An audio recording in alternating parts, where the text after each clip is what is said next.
A system promising stability quietly chained nations to debt through a single currency agreement few ever questioned. In the early 1970s, global money lost its anchor, and something darker replaced it overnight. This is where the story turns dark, because collapse threatened America's power after gold backing vanished. Oil, the world's lifeblood, became the substitute backing an unbacked dollar through secretive geopolitical bargaining. Washington needed demand for dollars, or the entire monetary order would unravel disastrously. Saudi Arabia needed security, weapons, and protection for its ruling structure. A quiet deal emerged that reshaped global finance without public debate or consent. Oil would be sold exclusively in dollars, no matter who purchased it worldwide. In exchange, America guaranteed military protection and political backing indefinitely. This single detail changes everything about global debt, inflation, and endless borrowing. Every nation now needed dollars simply to keep lights on and economies running. Dollars flowed outward, then rushed back into U.S. financial markets. America could import goods and export paper without immediate consequences. Deficits no longer mattered, because demand for dollars seemed permanently guaranteed. This illusion of strength masked a growing dependency on perpetual borrowing. Treasury debt exploded as foreign reserves absorbed American liabilities willingly. Generations were born into a system already leveraged against future productivity. But this is where the story turns darker still, as dependence quietly replaced sovereignty across continents, recycling oil dollars into U.S. debt-funded wars, expansion, and consumption. Debt replaced savings as the engine of growth. Financialization accelerated while real manufacturing quietly hollowed out, weakening long-term resilience beneath surface-level growth numbers. Wall Street thrived as Main Street slowly weakened beneath rising costs, stagnant wages, and mounting household debt. The Petro-Dollar masked inflation by exporting it globally, spreading monetary pressure across foreign economies worldwide. Countries holding dollars absorbed America's monetary excess silently, funding deficits through suppressed purchasing power losses. This part was quietly erased from history textbooks and political speeches. Whenever crises struck, more debt was the chosen solution, reinforcing dependency instead of structural reform.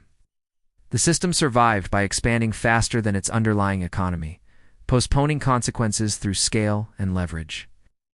Oil demand enforced discipline on others, not the issuer, creating asymmetric rules within global trade. But cracks began forming as new energy producers emerged, weakening centralized control over supply chains. Geopolitical trust slowly eroded alongside rising global resentment. Toward financial dominance and policy asymmetry abroad, nations questioned why their labor funded America's deficits indefinitely, transferring wealth without democratic accountability, consent. Alternatives were discussed quietly to avoid retaliation, signaling fear beneath official diplomatic language and alliances. Trade agreements bypassing dollars increased steadily, not suddenly, revealing deliberate long-term strategic shifts by states.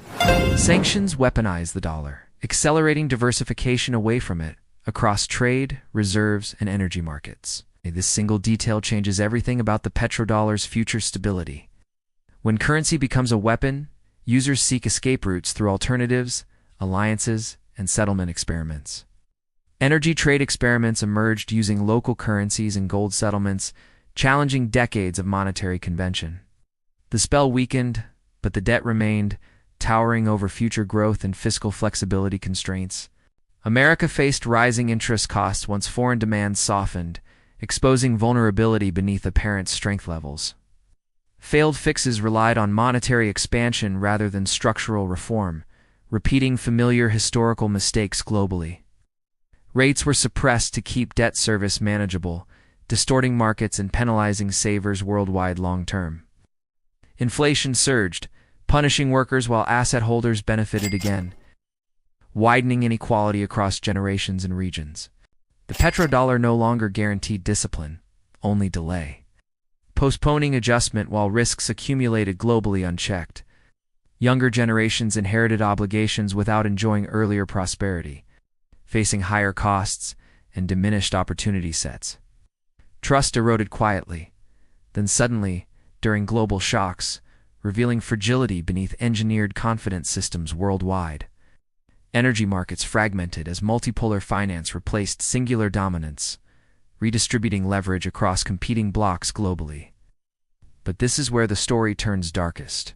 Without petrodollar demand, deficits reveal their true costs through inflation, austerity, or default pressures eventually. Debt must be financed honestly or inflated away, both eroding trust and purchasing power gradually. Both outcomes reduce living standards over time, shifting burdens onto households least prepared financially secure. History shows reserve systems collapse when abuse outpaces confidence, regardless of issuer prestige or power. Britain learned this lesson after sterling dominance faded, surrendering privilege once considered permanent, globally accepted. Rome learned it when debasement destroyed monetary trust, unraveling economic cohesion across empire and trade. The pattern repeats regardless of empire or ideology, defying political promises and narratives worldwide again. Modern parallels appear unmistakable in swelling balance sheets worldwide, reflecting systemic reliance on debt growth.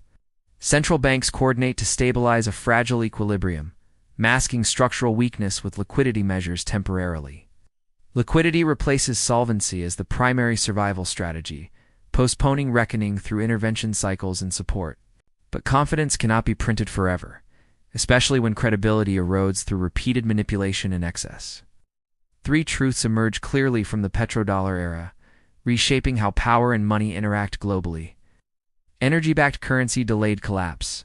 It didn't prevent it, merely stretching timelines and expectations for markets. Debt-based prosperity always borrows from the future, transferring costs onto younger generations without their approval. Weaponized money accelerates its own rejection, motivating alternatives that undermine dominance over time and trust. The warning is uncomfortable but unavoidable, echoing across centuries of monetary history and imperial decline. Systems built on privilege fail when neutrality disappears, exposing political risk embedded within money structures. The petrodollar bound 3 generations to obligations they never approved. Breaking free requires acknowledging costs long hidden, including sacrifice, reform, and lost convenience for stability. The open question remains unresolved for coming decades, shaping policy, markets, and global alignment choices. Can America adjust before confidence finally breaks? Or will inertia prevail again under mounting pressure? Or will history repeat with familiar precision, as past empires learned too late through experience? The answer depends on choices made now, not comforting narratives repeated endlessly by leaders today. This story isn't about oil alone, but power, leverage, and monetary control across nations globally. Money defines who pays and who benefits, shaping societies long after policies change and fade. Ignoring monetary history guarantees repeating its consequences, regardless of technological sophistication or modern branding claims. The petrodollar's decline doesn't mean collapse tomorrow, but signals structural transition underway within global finance. It means discipline returns after decades of exemption, forcing choices previously avoided by policymakers. Watching these shifts early changes how you prepare, financially, politically, and psychologically for future instability. Understanding systems beats reacting to headlines, separating signal from noise consistently during volatile economic periods. Because when money changes, everything else follows, including politics, security, and social cohesion globally, eventually. The deal that once ensured dominance now tests survival, adaptability, and credibility under changing conditions. Every empire believes its arrangement is permanent until history proves otherwise through economic reality checks. Until reality intervenes without warning, forcing systems to reconcile promises with unavoidable economic limits. The petrodollar story explains today's anxiety better than daily market noise, reveals how comfort was financed through obligation, debt, and deferred accountability for future generations, and how reckoning is delayed, never canceled, accumulating pressure beneath surface stability over extended periods. This is not prediction, but historical pattern recognition grounded in repeated outcomes across monetary systems. The future depends on whether lessons are acknowledged or ignored for convenience and short-term gain, or dismissed until choices disappear, leaving only painful adjustments remaining for societies and economies worldwide. Monetary systems demand trust, restraint, and transparency, qualities eroded by unchecked privilege over long periods. When those vanish, debt becomes destiny, shaping outcomes beyond individual control and policy reversal options. The question is, who pays when illusions finally expire?